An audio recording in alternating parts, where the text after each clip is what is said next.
There is a concept of breaking down to multiples in sales, and it can be applied to a lot of finances in general. The concept is that in order to get $100, you just got to break it down into multiples. Multiples of 10, you got to sell 10 things. If you break it down into, say, multiples of 5, you got to sell 20 things. You break it down into whatever multiples you need to, and then that's how many things you need to get there.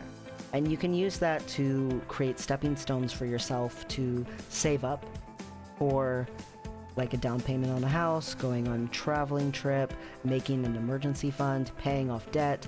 There's so many options for using that concept. A lot of people also use that concept for growth or preparing for retirement. You know, how many multiples do I need of 100 to get to 1,000? How many payments or investments into my retirement account will it take for me to get to 1,000,000? And they can break it down. They can say, you know what, here's how many payments it would take if I put $100 a month. Here's how many payments it would take if I put in $500 a month. And you can see the massive difference. But this concept also helps with compounding interest. If you look at compounding interest and you realize really fast when you look at it that it starts out kind of like this and then it just zooms up. It just goes up really quickly. And the reason for that is compounding interest reinvests in itself. And you are also constantly putting money in. And so the interest grows while you have a steady amount going in, and the interest grows on that money as well, and on the money that it gained by having interest on itself. And so it just grows and grows and grows in a compounding fashion. It gets big, big, big, big, big, all that. When you look at your return on investment for that, which a lot of financial people say ROI, that just means return on investment, it is amazing to watch the growth. And so you can look and you can say, I right now I'm at this low point. What's the point where I can start to get this slope going up? And you can break down the steps of how many times you need to invest into your retirement account to start getting that growth really going and watching the compound interest sort of do its thing. You can recognize that anything financially can be broken down in this way to a certain degree. And you can do it with budgeting, you can do it with rent, you can do it however you want.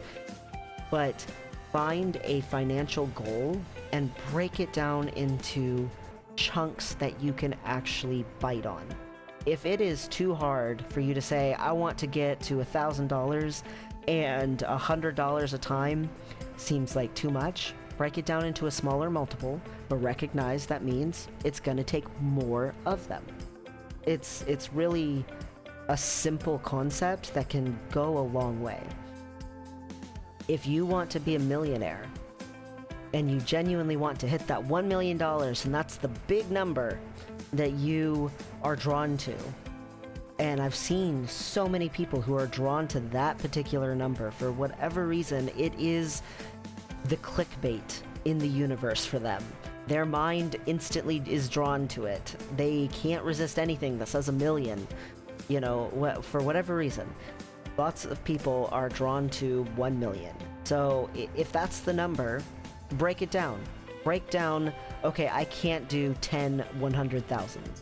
That's just not on the table for me.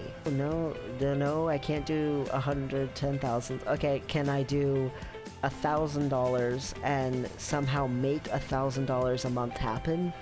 Man, $1,000 is half my rent. I don't think I could do $1,000 either. Break it down, and then you'll see how many years it actually takes to get to that million. You could retire with $1 million, even with a not that great job, if you invest into something that will give you some compounding interest and you just steadily put into that. You can absolutely retire with $1 million or more. It just requires going through and looking at how many multiples do I need to do of what amount, and then sticking with it, actually following through with that. So, for instance, say you only make like, say, less than $50,000 a year. It's going to be really hard to put $1,000 a month toward your retirement so that you can, quote unquote, graduate working with a retirement account that's all flashy with that $1 million in there, super easy mode.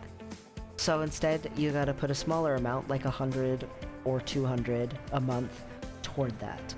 It's okay that it's a smaller amount. You'll still get there. Compounding interest will help you get there.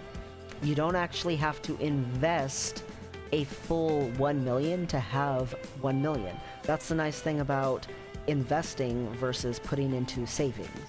And some people will only trust savings. They are so scared of investing. And in reality, if you only have savings, you're, yes, making sure that you have that money, but it is worth less in the long run because of inflation. And quite frankly, it could have been bigger. And could have been bigger doesn't mean you have to do something high risk like go gamble or, jump on to NFTs or cryptocurrencies or something. You can do something that's a more steady, more reliable, less return on investment, but that's okay, thing. And that thing can still help you to have more than you would have had. If you can do it earlier in life rather than later, that also is a massive help.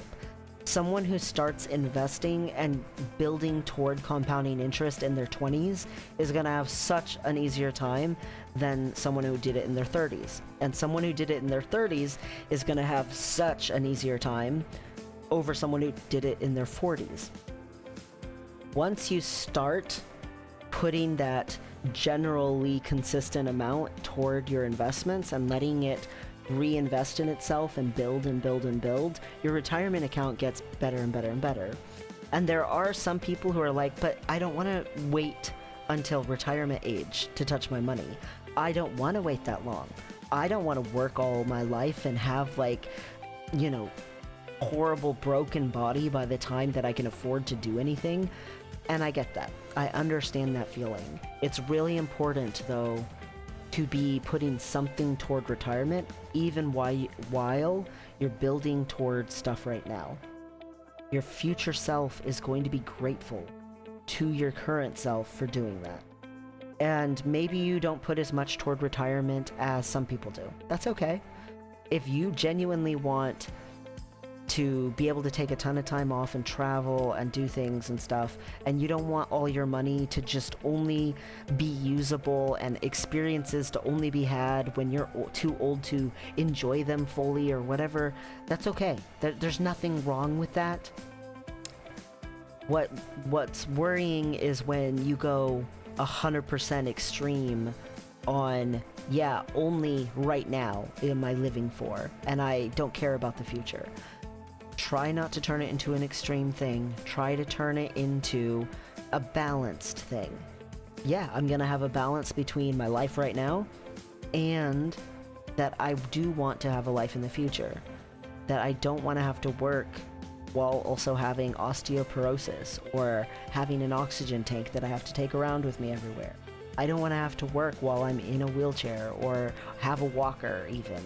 Like, at a certain point, you do want to think about taking care of yourself.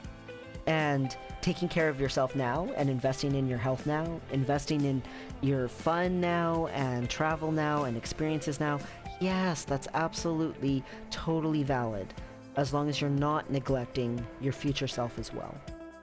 When you look at your life, just like you can break your finances down, you can break other things down into multiples as well.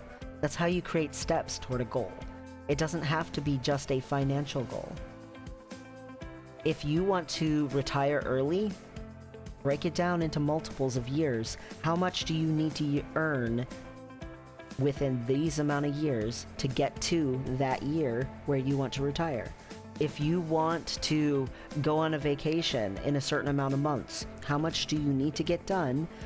Break it down per month to get to the point where, yes, you could absolutely go on that vacation on that month. Break it down into multiples.